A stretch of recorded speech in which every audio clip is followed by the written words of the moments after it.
Dobrý den lidi. Dneska budeme ochutnávat tohleto Kinder vajíčko. A budeme koukat, co v tom bude za hračku. A jak to bude ta hračka vypadat. Chvilku mě omluvte, prosím. Tak si vezmeme tužku. A zapíchneme ji tam.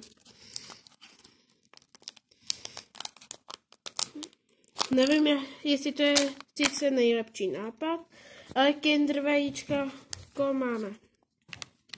Tak se koukneme na hračku, co tam bude.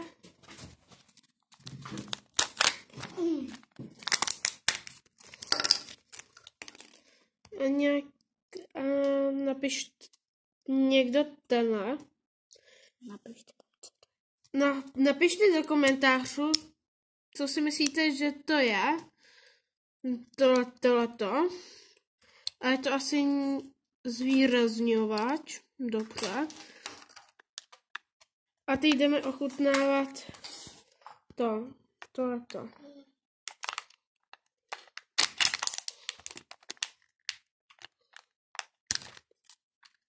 Tak. Ochutnáme kuličku.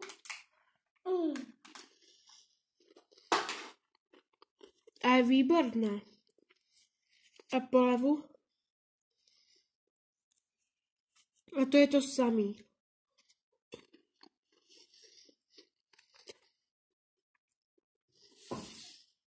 Nezapomeňte dávat lajky, odběry a zvoneček, aby vám neuběhl žádný nový video. Tak čau.